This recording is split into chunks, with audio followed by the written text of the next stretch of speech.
4 अप्रैल 1967 का प्रातः क्लास। रूहानी बाप बैठ बच्चों को समझाते हैं।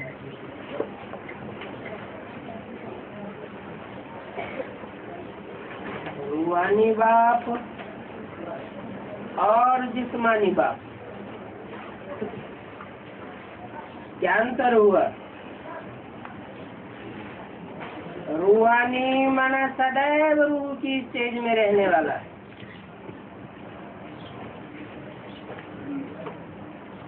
और जिस्मानी अर्थात घड़ी घड़ी जिस्म की स्टेज में आने वाला।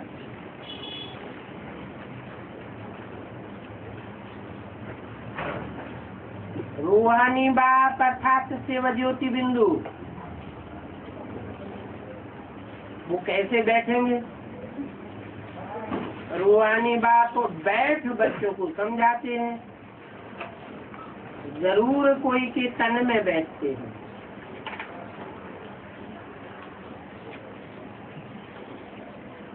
बैठते हैं किस लिए? सुनाने के लिए और समझाने के लिए। यहाँ बात है समझाने की। तो जो समझाते हैं बाप रूहानी, उसका नाम क्या है?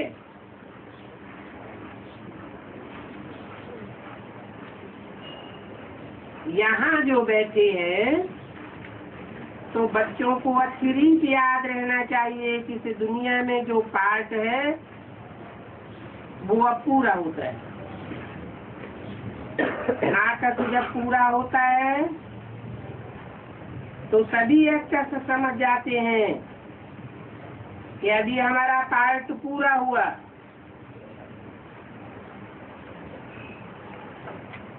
अभी एक्ट पूरी करके घर जाना है।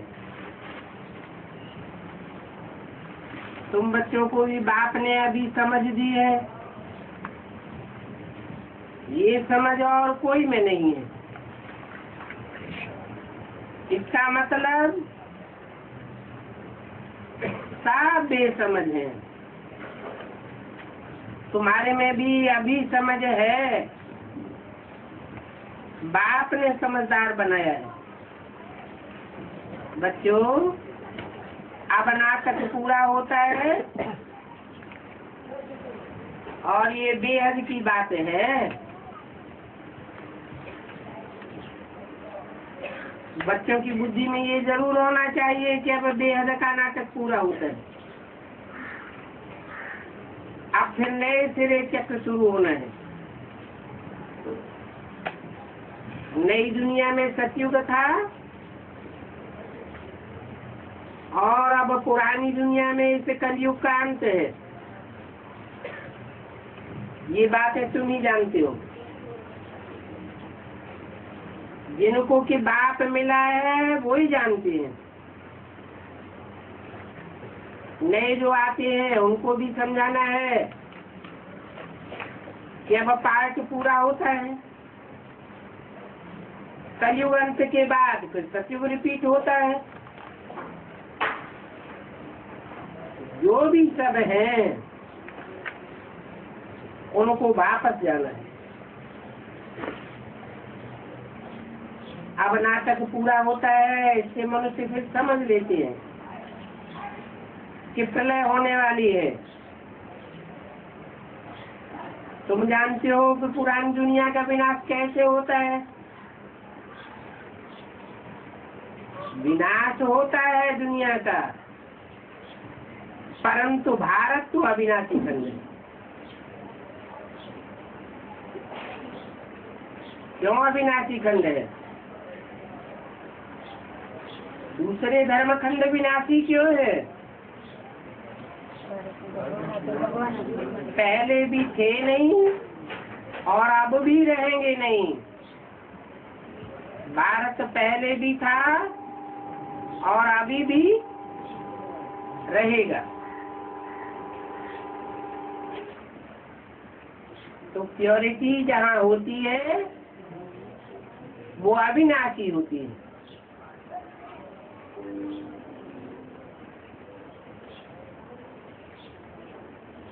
बाप भी यहाँ ही आते हैं। बाकी बच्चों को समझाते हैं कि नाटक पूरा होता है, अभी फिर रिपीट होना है।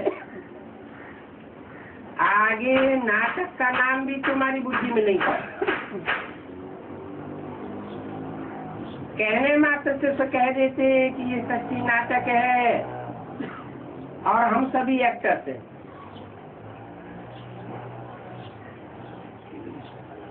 आगे जब हम कहते थे तो शरीर को समझते थे,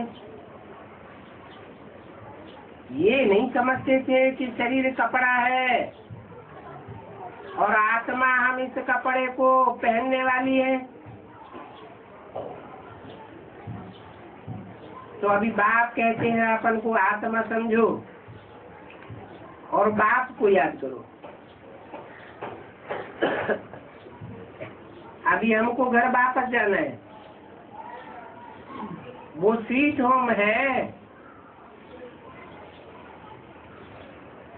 उस निराकारी दुनिया में हम आत्माएं रहती हैं। ये ज्ञान कोई भी मनुष्य मात्र में नहीं। अभी तुम तो संगम पर हो, जानते हो कि अभी हमको वापस जाना है। भक्ति खत्म होती है, पुरानी दुनिया खत्म होती है तो भक्ति भी खत्म। नई दुनिया शुरू होती है तो ज्ञान से ही नई दुनिया बनती है।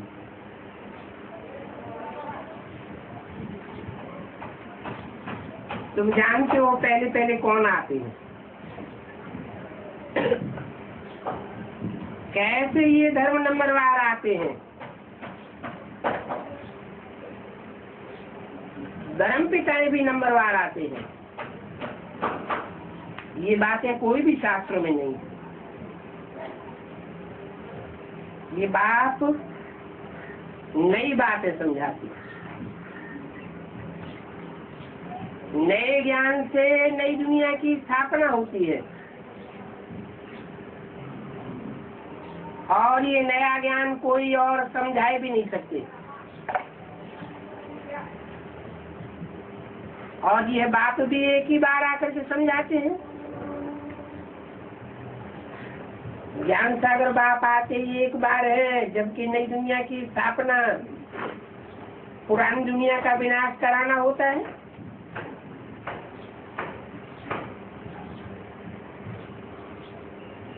पाप की याद के साथ ये चक्र भी बुद्धि में रहना चाहिए। अभी नाटक पूरा होता है, हम जाते हैं घर, भक्ति करते करते कितने पैसे खर्च किए और सतो प्रधान से तमो प्रधान बन गए।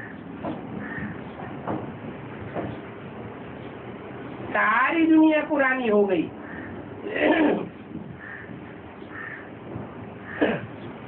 नाटक को पुराना हुआ नहीं कहेंगे। नाटक तो कब पुराना होता भी नहीं है। ये नाटक तो ऐसे है जैसे कि नित्य नया होता है, चलता ही रहता है। बाकी दुनिया पुरानी होती है। हम एक्टर से तमो प्रधान दुखी हो जाते हैं। आत्मा थक जाती है।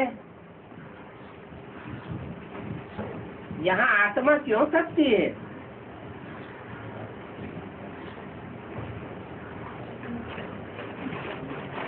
सचिव त्रेता में तो नहीं थकती होगी। थकान होती है देह को। तो क्या कारण हुआ? सत्युग त्रेता में देह भान नहीं होता। वहाँ अपन को और दूसरों को भी आत्मिक रूप में देखते हैं। अपन को स्टार समझते हैं, दूसरों को स्टार के रूप में कंसंट्रेट करते हैं।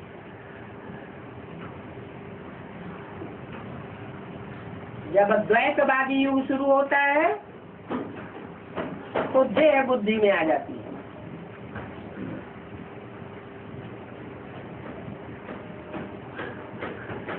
देह का सुख प्रदान हो जाता है।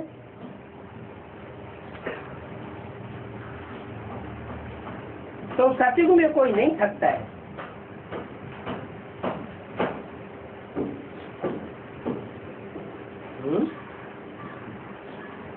सतयुग में देह का सुख नहीं होगा क्या? होगा। ये आंखें देह का अंग है,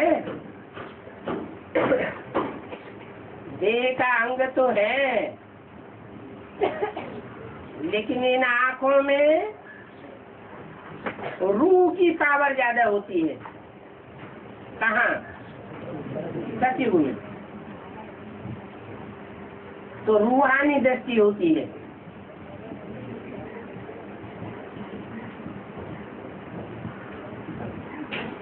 देह का अंश मात्र होता है, इसलिए वहाँ थकने का सवाल ही नहीं।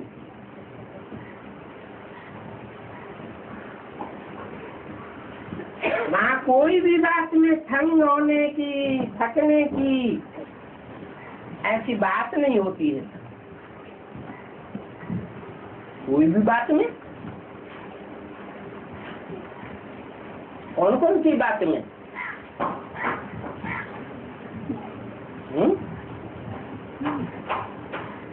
यहाँ इस दुनिया में दैहिक सुख लेते हैं, उसको कहा जाता है क्षणभंगुर सुख। थोड़े में ही थकान आ जाती है।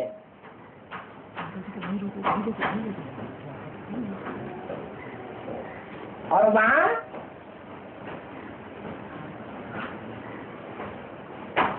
अनवरत सुख है। जैसे कि इंद्रियों में थकान आती ही नहीं। रूहानियत भरी हुई है। यहाँ तो अनेक प्रकार की तंगी देखने में आती है। तुम जानते हो कि ये पुरानी दुनिया खत्म होनी है। खत्म ही होनी है तो ये संबंध याद, कुछ भी याद नहीं आना चाहिए।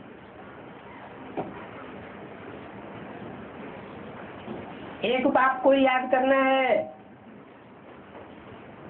जिसकी याद से विकर्म विनाश होंगे।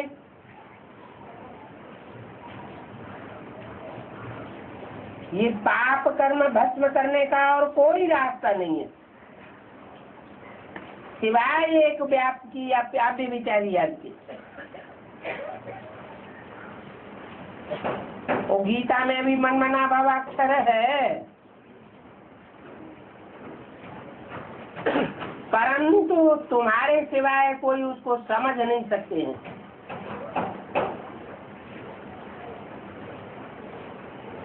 कि मेरे में मन लगा, मन किसने मन लगा? वो तो समझेंगे कि कृष्ण में मन लगा, कृष्ण ही भगवान है।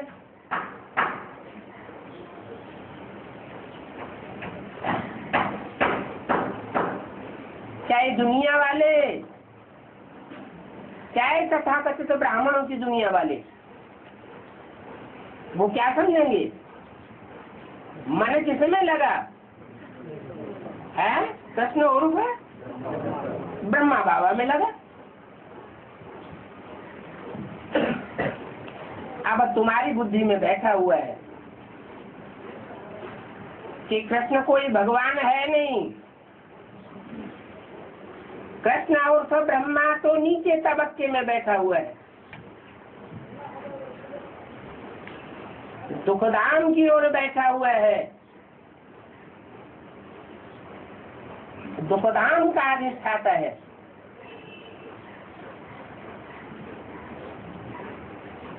इसलिए बोला कृष्ण की गीता से होता है दुखधाम और शिव की गीता से होता है सुखधाम। कृष्ण की गीता दुनिया को नीचे ले जाती है। जब गीता माता ही खंडित हो जाती है तो सब शास्त्र स्वतः ही खंडित हो जाते हैं। ऐसे नहीं कि गीता माता खंडित हुई तो दूसरे शास्त्र तो हैं, उनसे सदगति हो जाएगी। नहीं, वो सब दुर्गति के निमित्त बन जाते हैं। बच्चों के ऊपर पहला असर किसका पड़ता है? माता का असर पड़ता है। माता गड्ढे में जाती है, वैश्यालय में जाती है, तो बच्चे भी वैश्यालय में जाते हैं।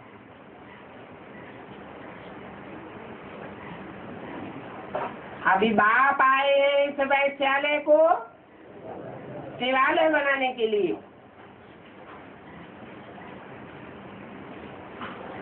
कृष्ण कोई बाप नहीं है, कृष्ण तो बच्चा बुद्धि है। राम बाप को कहा जाता है। वो भी जब निराकार राम बाप उसमें प्रवेश करे, बच्चों को सुरक्षा भरोसा देने के लिए, सुरक्षा भरोसा देने के लिए पहले पहले शर्त रखते हैं, वह स्थिति में स्थित हो जाओ।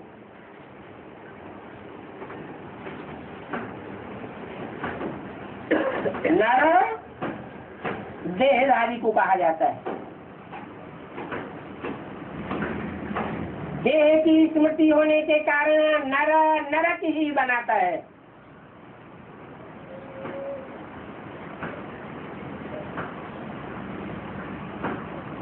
जो नरक बनता है वो रौरव नरक भी हो जाता है। तब कहीं मनुष्यों को बुद्धि में समझ में आता है कि हम नरक में पड़े हैं।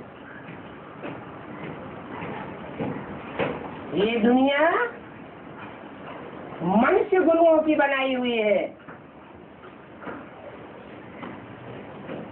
उन मनुष्य गुरुओं ने, देह अभिमानी मनुष्य गुरुओं ने मुखिया कौन?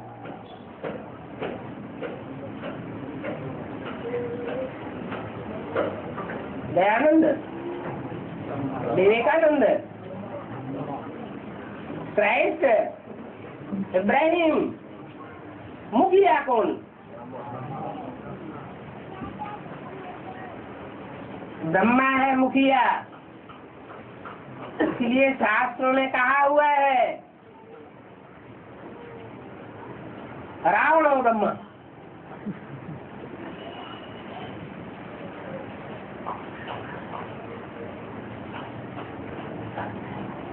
रावण को भी अनेक चीज दिखाए जाते हैं और ब्रह्मा को भी अनेक चीज दिखाए जाते हैं। रावण के हाथों में भी वेद शास्त्र दिखाए जाते हैं और ब्रह्मा के हाथ में भी वेद शास्त्र दिखाए जाते हैं।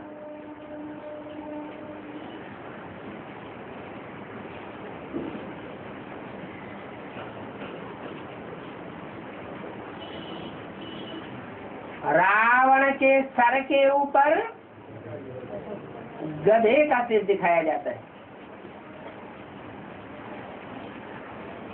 रावण को बहुत विद्वान समझते थे ब्राह्मण लोग, प्रकांड विद्वान था।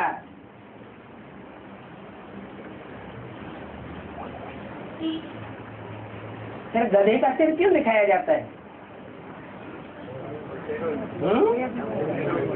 कोई में ज्ञान बहुत ज्यादा हो लेकिन प्रैक्टिकल में धारणा न हो सके।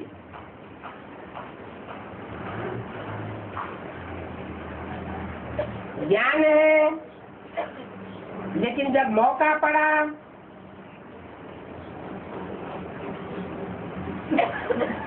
तो हाथ फेल हो गया। ज्ञान होता है योग के लिए, लगन पावरफुल बनाने के लिए, और योगी का हाथ फेल हो जाए तो उसे योगी कहेंगे। भोगियों का दिल धड़कता है, योगियों का दिल धड़कता नहीं।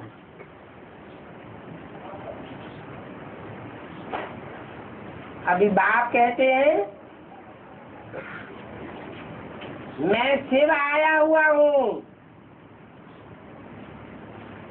इस वैश्यालय की दुनिया को सेवालय बनाने के लिए।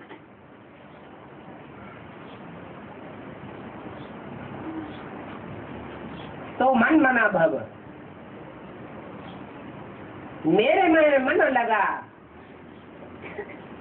मेरे में अर्थात दो रूप हैं मुख्य, जिसके लिए कहते हैं तुमेव माता क्या पिता तुमेव। तो दो रूपों में बुद्धि लगाऊं क्या, उससे कल्याण होगा। कहते हैं मुझे एक ऊंच से ऊंचे बाप को याद करो। ऊंच से ऊंच को याद करेंगे तो ऊंच लक्ष्य प्राप्त कर सकेंगे। माँ से भी ऊंचा है बाप, क्योंकि माँ भी रचना है और रचयिता है बाप। लेकिन रचयिता निराकार ज्योति बिंदु को नहीं कह सकते।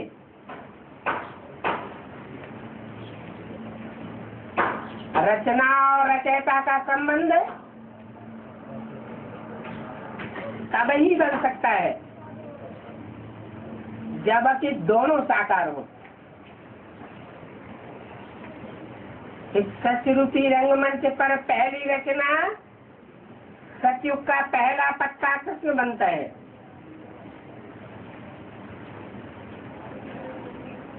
और उसका रचयिता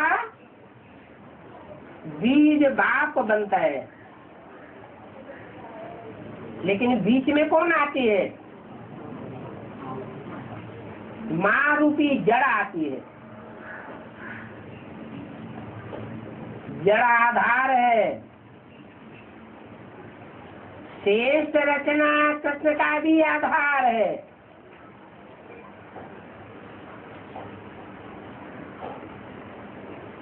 पावरफुल रचना का भी आधार है।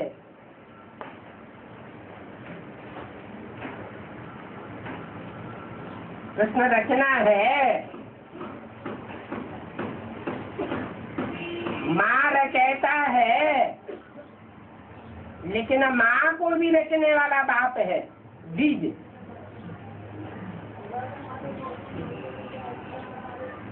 वृक्ष के जो भी हिस्से होते हैं, ये मनुष्य शक्ति के जो भी हिस्से हैं, चाहे जड़ें हैं, चाहे तना है, टहनियाँ हैं, फल हैं, फूल हैं, पत्ते हैं, उनमें सबसे जास्ती पावरफुल होता है बीज। तो ये मनुष्य शक्ति में भी मनुष्य शक्ति का जो बीज है, उस बीज में वो निराकार शिव जब प्रवेश करता है तो वो पावरफुल संसार में प्रत्यक्ष हो जाता है। उसको कहते हैं सर्वशक्तिवान बाप।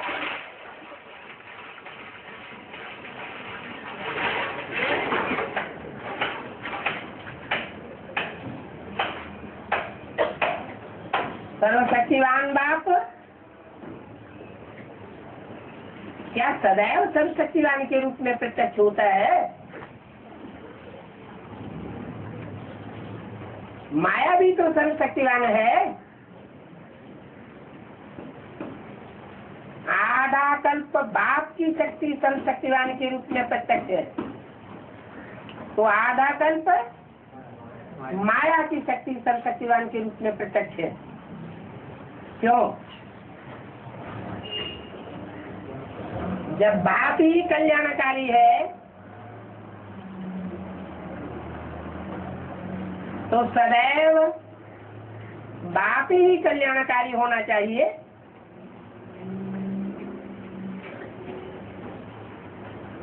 और शक्तिवान होना चाहिए। ये रावण शक्तिवान कैसे हो जाता है? माया रावण के 5 सिर किसी को आधीन कर लेते हैं।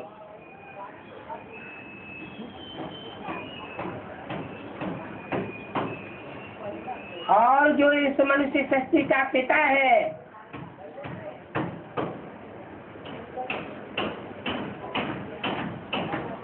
वो संघर्ष में आ जाता है। तो रावण राज्य की दुनिया में संघर्ष करते करते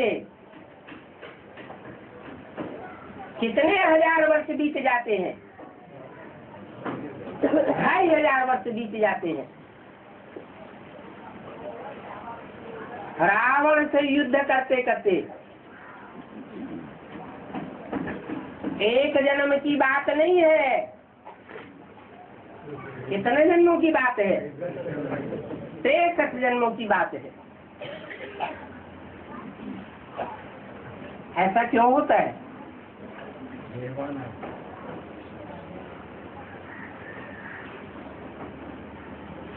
ऐसा इसलिए होता है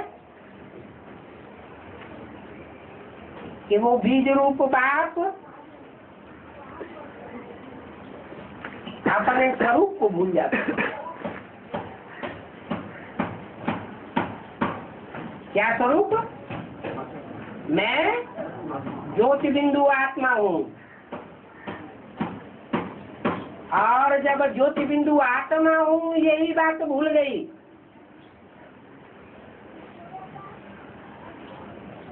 तो अपन को देह समझने के कारण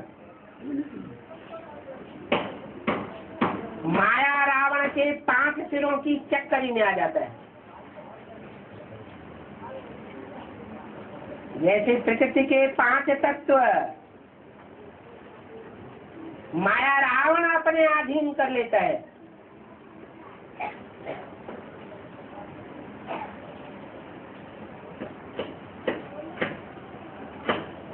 लेकिन बीज तो बीज है, वो प्रकृति के 5 तत्वों रूपी जड़ नहीं है। रावण की बुद्धि तीखी है और प्रकृति की बुद्धि जड़त्वमयी है।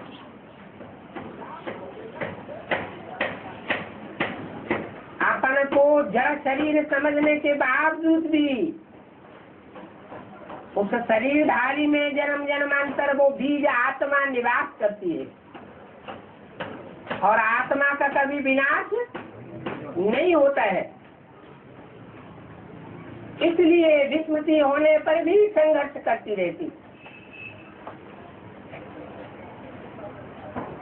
तब तक संघर्ष करना पड़े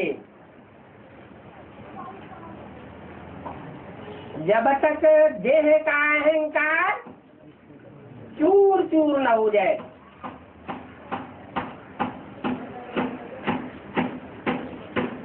और जब देह अहंकार चूर होता है उस समय सारी सृष्टि का जो बीज भारत है,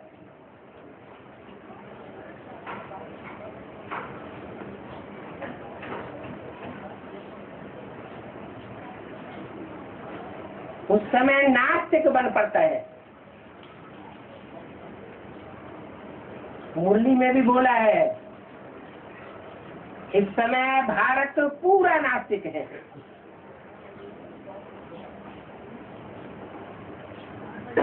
क्योंकि भारत की राजधानी पर टाइम टू टाइम सभी धर्मों ने राज्य किया है। किसके ऊपर? भारत की राजधानी। राजधानी अर्थात धारणा शक्ति। धारणा शक्ति के ऊपर ही जब कब्जा हो गया तो आखिरी भारत को हेल्पलेस होना पड़ता है। और 63 जन्म में मनुष्य आत्माएं भक्ति करती आई,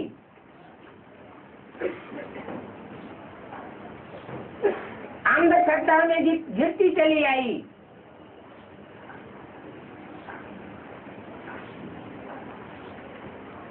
अपन को ऊपर नहीं उठा सकी।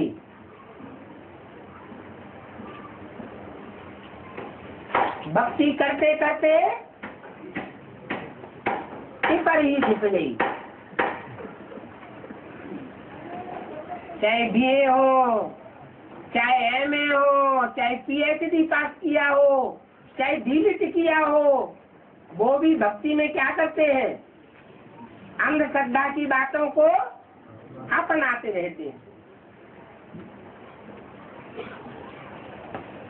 सारे भारतवासियों की ये दुर्दशा हो जाती है।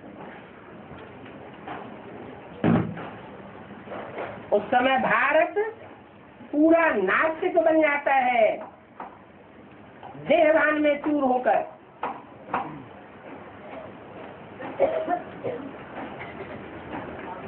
अगर नास्तिक पने की ओर न गया होता तो आज से ही जो स्वरूप भक्ति में पकड़ा था सात्विक के स्टेज में,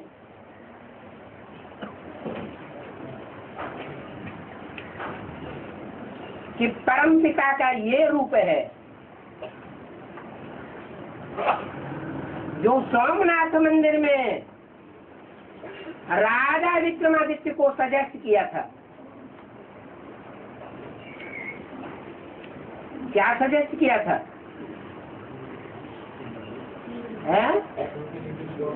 लिंग के बीच में हीरा रूपी ज्योति बिंदु।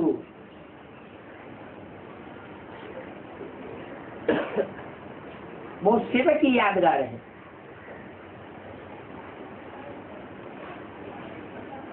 लिंग शरीरधारी की यादगार है और बिंदु शिव की यादगार है।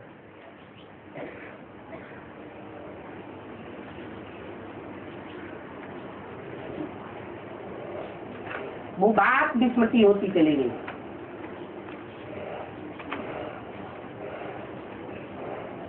द्वापर के आदि में शास्त्रों में फिर भी सात्विकता थी, सच्चाई थी, लेकिन दूसरे धर्म पिताओं के आने के बाद शास्त्रों में और ये घोटाला होता गया। तुंडे तुंडे मतभिन्ना होता गया।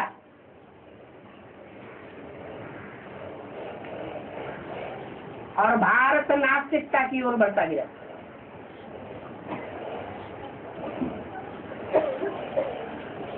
जब कोई रास्ता नहीं मिलता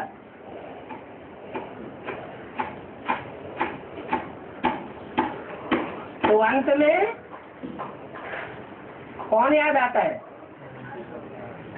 दुनिया में भी आदमी अनेक प्रकार के पुरुषार्थ करता है, प्रयास करता है और उन सब में फेल होता जाता है। तो अंत में किसे याद करता है? भगवान याद आता है।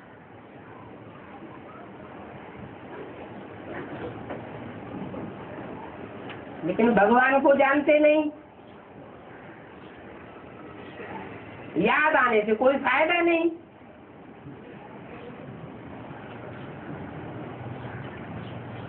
तो जो भी भारतवासी आत्माएं हैं वो 63 जन्म से भक्ति करती चली आई,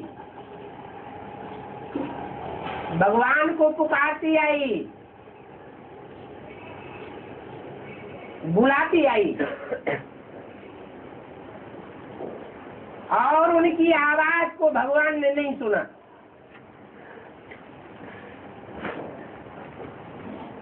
क्यों नहीं सुना है? ड्रामा प्लेन, उनका ड्रामा भी किस आधार पर बनता है? इसलिए नहीं आई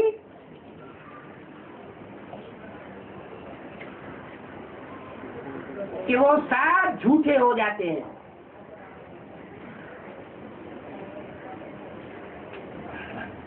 और जो झूठा होता है वो आराम से अधीन हो जाता है, पराधीन हो जाता है। जो सच्चा सिपाही होता है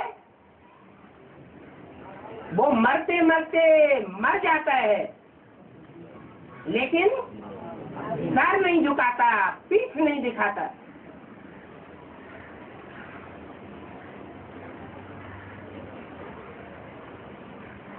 आखिर कारण क्या है कि शिव ज्योति बिंदु परम पिता परमात्मा इस सृष्टि पर आता है तो एक ही मुकर्रर रथ क्यों चुनता है?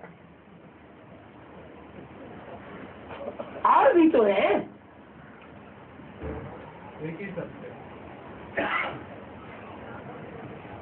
ड्रामा में नूद है। अरे ड्रामा में क्या, ड्रामा में जो कुछ भी नूद है वो नूद कौन करता है? नूद करने वाला कौन? हम सभी आत्मा। आत्मा नूद करती है। बाप आते हैं, बाप को गुड ट्रुथ गॉड फादर कहा जाता है। तो ट्रुथ गॉड फादर को क्या प्रिय होगा? सच्चाई प्रिय है। इसलिए बोला अपना पूरा पोता मेल देने वाला कोई कोटों में एक है। बल कितनी भी कमजोर आत्मा हो जाए, कितना भी महाकामी पतित बन जाए, सारी दुनिया की नजरों में कितना भी झूठा हो, सबको धोखा देने वाला बन जाए, लेकिन परमात्मा बाप जब आते हैं ये जानने के बाद उस बाप के सामने सच्चा बना रहे। तो ऐसे पतित से पतित आत्मा को भी वो पावन बनाने के लिए गारंटेड है, गारंटी में बंधा हुआ है। वो ये नहीं देखता कि कौन सी आत्मा कितनी गिरी हुई है। गिरे हुए से घृणा नहीं करता, पतित समो प्रधान आत्माओं से घृणा नहीं करता, उनकी सच्चाई को प्यार करता है। और वो सच्ची आत्माएं नंबरवार निकलती हैं। हर धर्म में सच्ची आत्माएं जाती हैं।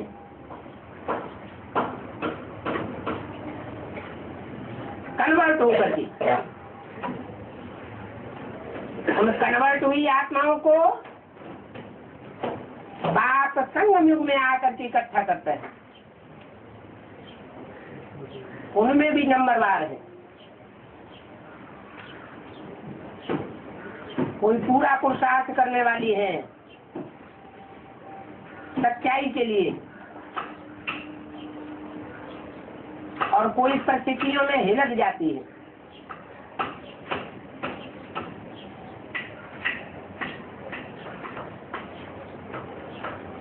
दूसरों के अधीन हो जाती हैं, अवसरवादी बन जाती हैं।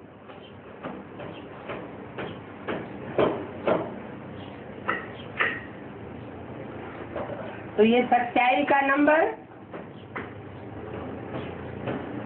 सच्चाई की परसेंटेज बहुत बड़ा कमाल कर देती है।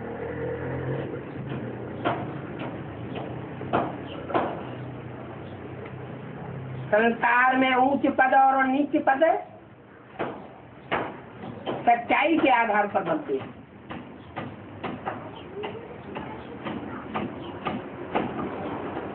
अभी बाप आए हैं फिर से सत्य की स्थापन करने,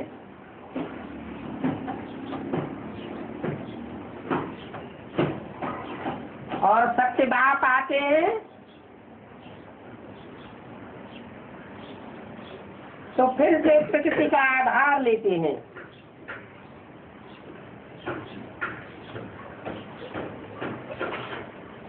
वो प्रकृति का कौन सा पुतला होता है? जिसका मुकर्रर रूप से आधार लेते हैं। वो वही पुतला होता है जो अंतिम जन्म में भी नास्तिक बनने के बावजूद भी झूठ से संघर्ष करता रहता है।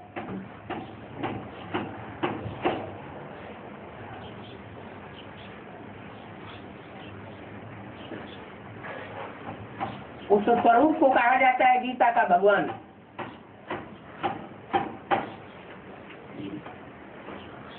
गीता माता और गीता पति भगवान। तो भक्ति मार्ग वालों ने तो जड़ गीता बना दी, पुस्तक बना दी, ग्रंथ बना दिया।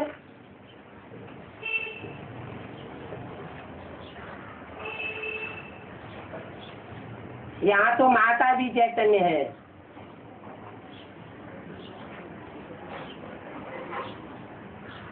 और बाप भी चैतन्य है। लेकिन शास्त्रों में दो माताओं का जिक्र आता है, दो सीताओं का जिक्र आता है। राम को वनवास हुआ, माया मृग के पीछे दौड़े,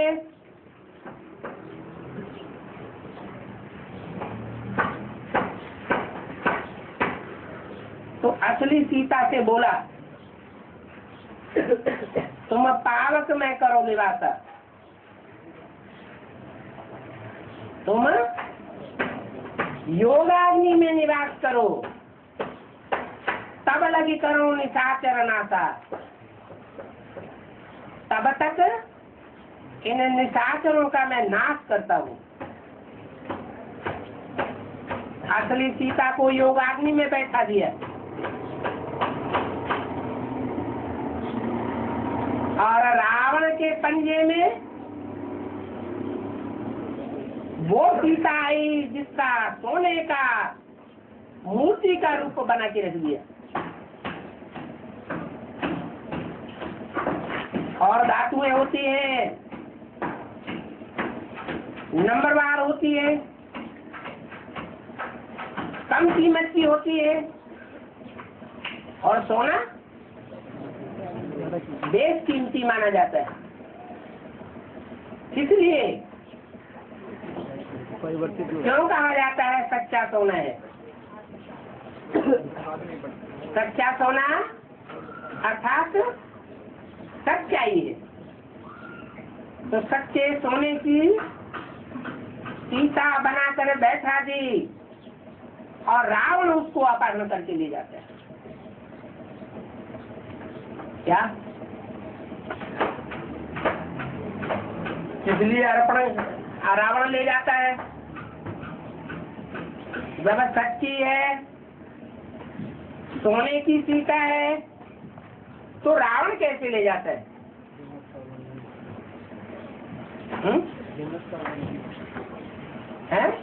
का उल्लंघन किया ना, इसलिए ले जाता है कि मन की प्योरिटी में कुछ आँच आती है।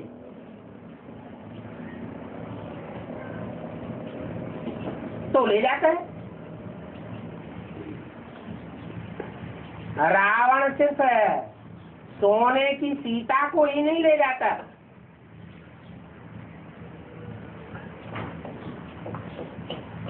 उसकी आधीनता में कोहनूर हीरा भी चला जाता है।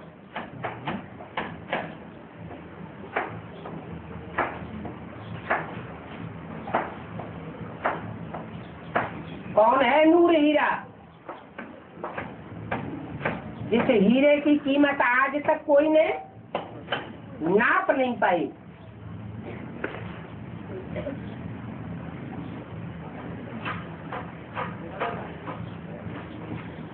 वो भी आधीन हो जाता है, सब पुकारता है।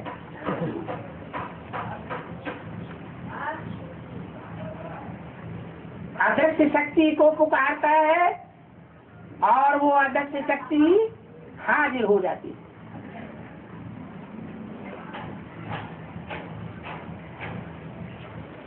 सच्चाई को सच्चाई खींचती है, झूठ को झूठ खींचता है। पानी में पानी मिल जाता है, दूध में दूध मिल जाता है, कीचड़ में कीचड़ मिल जाता है।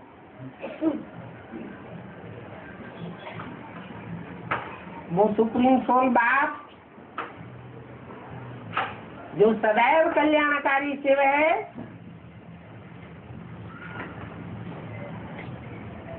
वो प्रवेश करता है और सत्य, चित्त और आनंद तीन रूपों में संसार में अंततः प्रत्यक्ष हो जाता है। उसको कहा जाता है गीता का भगवान।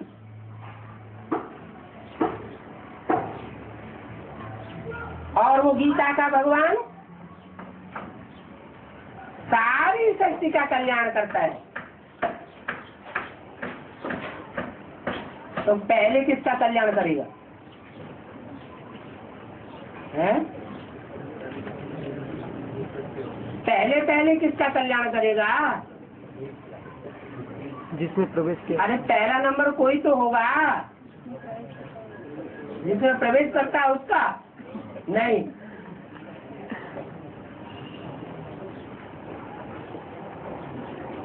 एक के पतित बनने से सब पतित बन जाते हैं और एक के पावन बनने से सब पावन बन जाते हैं। वो एक कौन? वो ही गीता माता।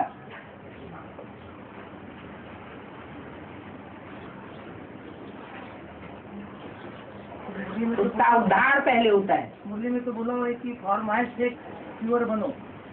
तो बाबा ने उसका क्लैरिफिकेशन दिया है कि प्रजापिता के लिए पावन, उसके लिए दान मांगते बाबा। अभी पिछली वाणी में बाबा ने बोला हुआ था कि फॉर माय सेक पवित्र बनो। उसका क्लैरिफिकेशन दिया कि एक की पतित बनने का उदाहरण नहीं दिया, ये बताया कि प्रजापिता के लिए पावन बनो।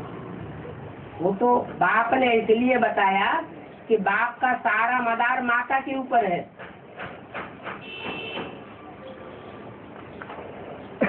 सारा परिवार किसके आधार पर है? माता के ऊपर है। और परिवार में सिर्फ देवात्मा नहीं है, परिवार में चाहे देवात्माएं अच्छे बच्चे हैं और चाहे बुरे बच्चे हैं, सब परिवार के अंदर है। बाप नहीं है जो अपने लिए जीता हो। घर में आग लगेगी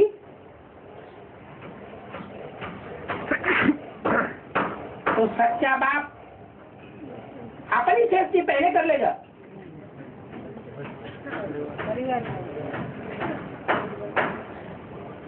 बच्चों को नहीं देखेगा।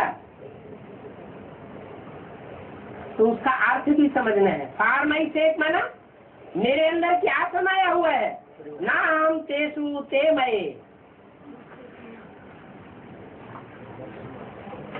मैं उन पत्तों में, उन टहनियों में, उन तनों में, उन फलों में, फूलों में समाया हुआ नहीं हूँ, लेकिन वो सब मेरे अंदर समाये हुए हैं। तो पारमार्थिक शेख का क्या अर्थ हुआ? पूरे परिवार के लिए, एक आत्मा के कल्याण के लिए नहीं। जिनमें भक्ति के संस्कार होते हैं, जाति संस्कार होते हैं, जैसे खास करके माताएं जब भगवान को भगवान के रूप में पहचानती है तो अपने परिवार का सुख दुख भूल जाती है, अपने पति को क्या कष्ट होगा ये भी भूल जाती है। किसके पीछे पागल हो जाती? भगवान के पीछे पागल हो जाती। ये क्या हुआ है? सही हुआ? कैसे? ऐसे होने से बाप प्रत्यक्ष हो जाएगा। ऐसा होने से बाप की प्रत्यक्षता हो जाएगी। परिवार जन समझ जाएंगे कि इनका बाप आया हुआ है जो विश्व कल्याणकारी है। सही हुआ?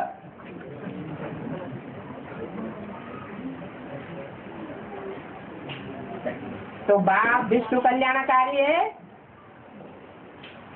विश्व में 500-700 करोड़ सब समाये हुए हैं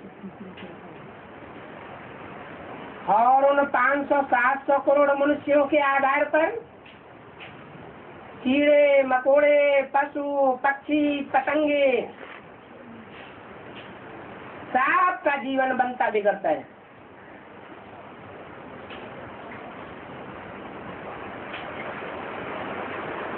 तो बच्चे सिर्फ मुझे याद करो, मुझे याद करो का मतलब ये नहीं है कि बोलने वाला सिर्फ ये कहता है कि बिंदु को याद करो, या बिंदु आत्मा कहती है फार्माई से।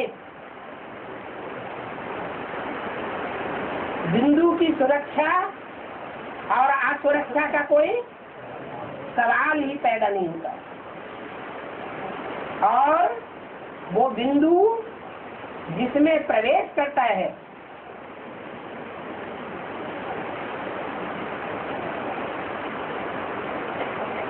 वो कमजोर बन जाता है या पावरफुल होता है? जिसमें प्रवेश करता है वो कमजोर बन जाता है या पावरफुल होता है? पावरफुल होता है।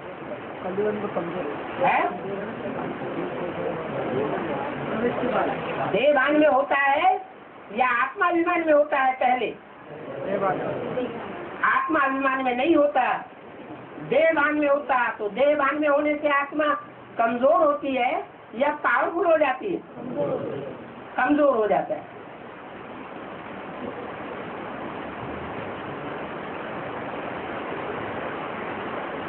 जैसे 63 जन्म ये बुद्धि में सबके बैठा रहा कि कैसे ही गीता का भगवान है, तो कृष्ण की आत्मा भी संसार में मौजूद होगी ना। उसके ऊपर इस बात का क्या असर पड़ेगा? सारी दुनिया कहती है कृष्ण गीता का भगवान, तो कृष्ण वाली आत्मा की बुद्धि में क्या असर पड़ेगा? है? उसको अहंकार आ जाएगा। कृष्ण ही गीता का भगवान है। इसलिए ब्रह्मा और कृष्ण की बुद्धि में अभी भी नहीं बैठा है पूरा कि गीता का भगवान साकार में कोई और हो सकता है।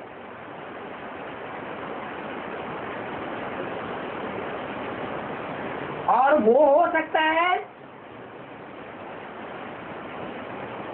जो विष पीते हुए दिखाया गया है।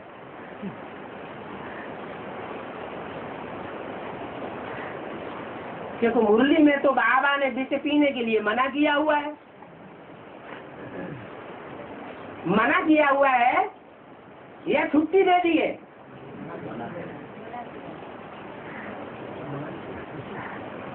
मना किया हुआ है और वो विष पीता है।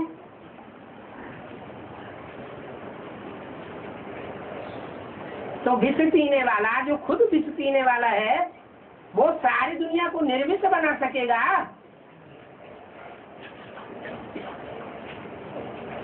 है? है?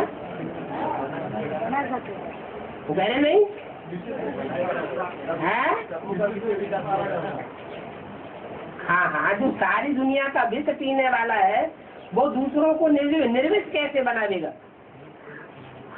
खुद ही ऐसा है, विषपाई है, तो जो जैसा होगा वैसा ही बनावेगा ना। जिस बुद्धि रूपी पेट में धारण नहीं करता, गले में ही रख ले।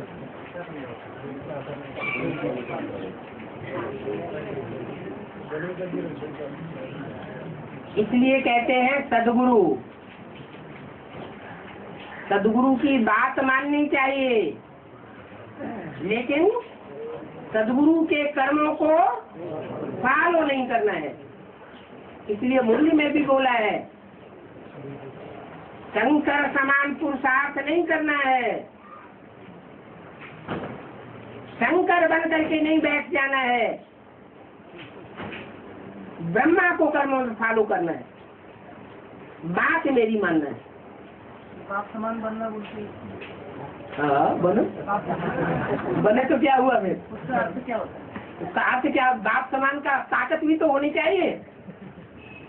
बाप विष पाई है और विष पीने के बावजूद भी प्रसन्न रहता है और ज्ञान सुनाता है, ज्ञान उड़ नहीं जाता, इतनी ताकत है। एक बात में फॉलो किया और दूसरी बात में उड़ गया, तो कैसे चलेगा? इसलिए बोला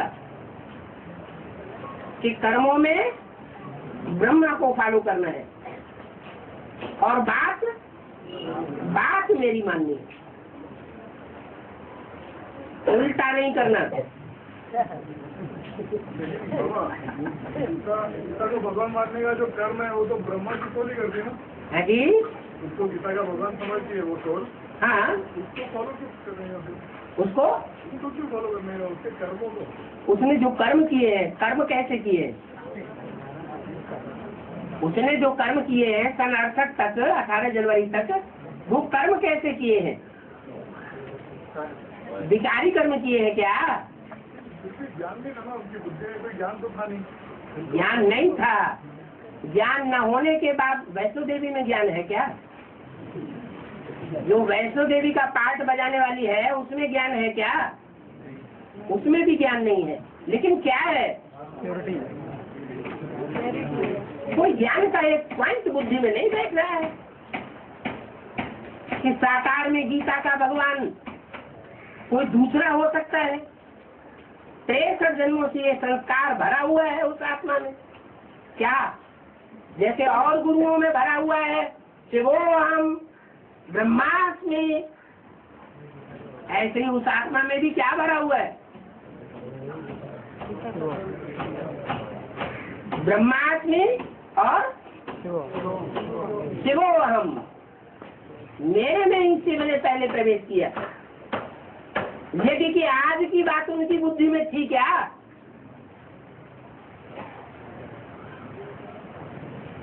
जो यज्ञ के आज में साक्षात्कारों का क्लैरिफिकेशन मिला, उस बात से उनकी बुद्धि में ये बैठा कि ये भगवान ने बताया हमको। उनके अनुभव में ये था कि ये व्यक्ति बहुत सच्चा है, ईमानदार है।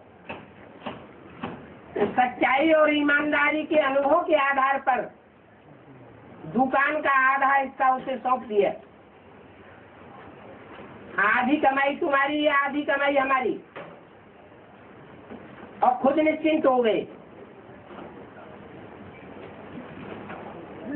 मिल्कियत हमारी और मेहनत तुम्हारी। तो जीवन का जो अनुभव था, उस अनुभव के आधार पर उन्होंने जिस व्यक्ति को संसार में सबसे सच्चा समझा, ईमानदार समझा, उसको दुकान सौंप दी। लेकिन क्या ये बुद्धि में बैठ गया कि ये भगवान का रूप है, इसमें भगवान ने प्रवेश किया? नहीं बैठता। और न बैठने के कारण मुरली में जो बोला हुआ है, यज्ञ के आदि से ही ये धोबी घाट चलता चला आया।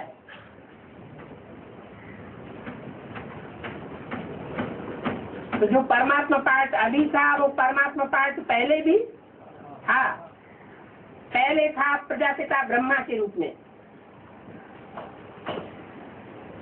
ब्रह्मा के रूप में जो पार्ट बजाने वाली आत्माएं हैं, उनमें जो मुख्य है उस रूप में। लेकिन ये ब्रह्मा बाबा की बुद्धि में नहीं बैठ सका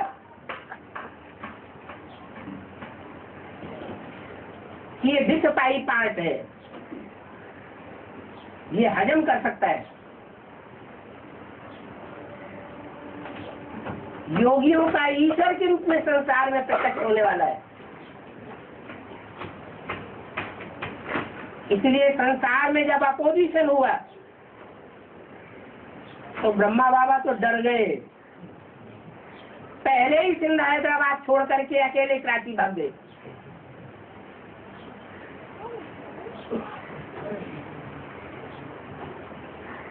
जो बना बनाया महल तैयार हुआ पड़ा था, अकेले जाके धूल ही जमा दी। फिर सन 47 में जब हिंदुस्तान पाकिस्तान का बंटवारा हुआ, उस समय जो कन्याएं माताएं 7-7 तालों के अंदर डाली गई थी, किस कारण डाली गई थी? कोई कारण बना होगा। क्या कारण बना था?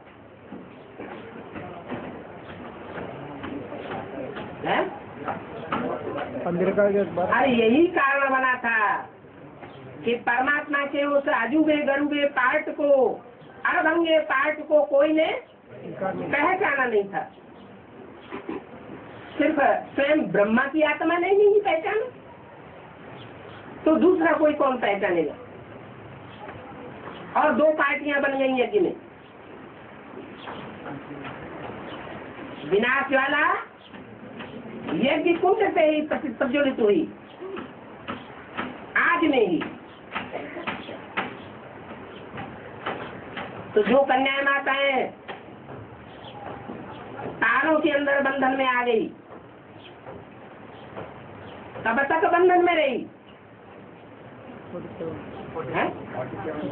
47 तक बंधन में रही सिंध हैदराबाद में।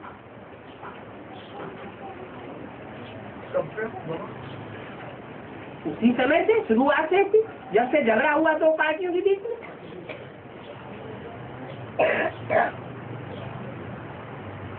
सभी धर्म वाली आत्मा एक तरफ हो गई और सूर्यवंशी आत्मा एक तरफ हो गई। तभी से यहाँ तक कि प्रजापिता गया तो प्रजापिता के पीछे वो प्रजा माता भी नहीं गई, वो भी किसके प्रभाव में आ गई? वो जो प्रजा माता, उसके दिल के ऊपर किसकी छाप बैठ गई? ब्रह्मा की छाप बैठी या प्रजापिता की छाप बैठी? ब्रह्मा की छाप बैठ गई। और उसने प्रजापिता का साथ नहीं दिया।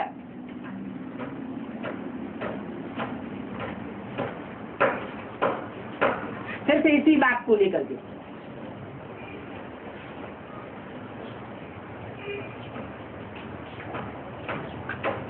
इसलिए बताया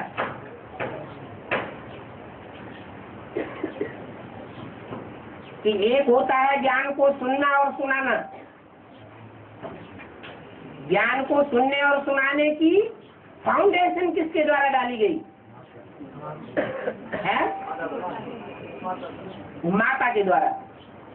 जिस माता के द्वारा ज्ञान सुनने और सुनाने की फाउंडेशन डाली गई, वही माता रावण के पंजे में आ जाती है।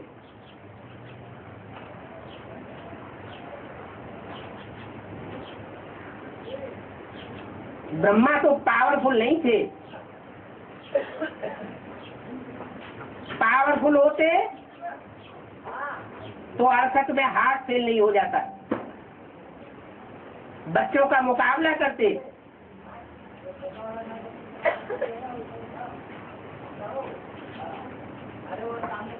भिखारियों के हाथों में यज्ञ की सत्ता सौंप करके नहीं चले जाते।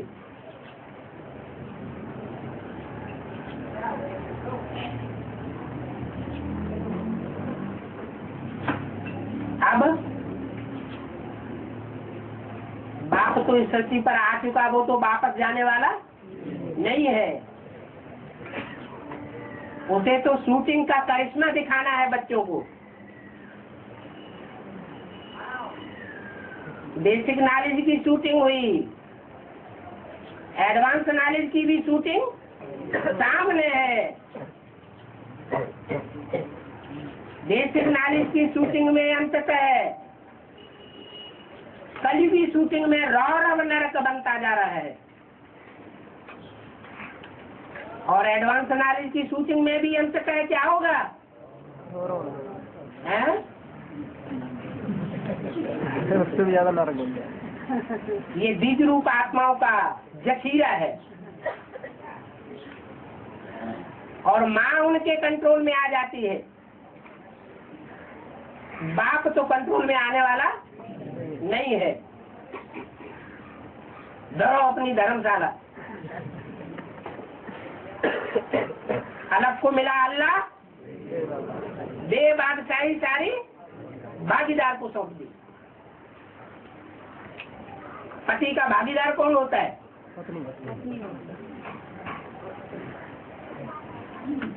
पति का भागीदार पत्नी। कहते हैं कि पत्नी कुछ पुरुषार्थ करे या न करे, लेकिन पति के पुरुषार्थ में से आधा हिस्सा उसको मिल जाता है। क्या खासियत की है? सतयुग में पहले पहले कदम बढ़ाया माता ने, और कोई भी बच्चे रूपी आत्मा ने कदम नहीं बढ़ाया। इसलिए आधा हिस्सा माता का बन जाता है और पिता बन जाता है। उस माता को अंत तक सहयोग देने के लिए, लेकिन सहयोग तो तब दिया जाए जब लेने वाला लेने के लिए तैयार हो। तो यज्ञ के आदि में ही वो गीता माता झूठी गीता माता हो चुकी।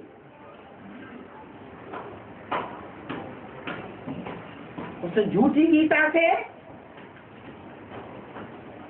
नरक बनता जाता है। भला देवियों की पूजा हो जाएगी, बेसिक नॉलेज में भी हुई और एडवांस नॉलेज में भी देवियों की पूजा इतनी बढ़ेगी। जो सिखों में लोग गाते हैं, राज करेगा खालसा। कौन राज करेगा? दुर्योधन दुशासन पुरुष राज नहीं करेंगे। कौन राज करेंगे? खालिस राज करेंगे। कन्या माताओं में प्योरिटी होती है, वो सारी दुनिया को कंट्रोल करेंगी। टीवी के चित्र में क्या दिखाया है? अंत में रिजल्ट क्या निकलता है? छुपा रुस्तम बाद में खुले। हैं? अरे कलयुग अंत में भारत में खास माता की पूजा होती है। जय माता दी, जय माता दी। चारों ओर माता जी के भक्त ढेर सारे निकल पड़ते हैं, और पिताजी का नाम निशान गायब हो जाता है। लेकिन सीढ़ी के अंत में दिखाया है, चाहे गणेश हो, चाहे हनुमान हो, चाहे देवी हो, चाहे कोई भी हो, सबकी क्या हो जाती है? डूबी जा हो जाती है जब बाप प्रत्यक्ष होता है। एक सच्चा और बाकी सब झूठा साबित हो जाता है।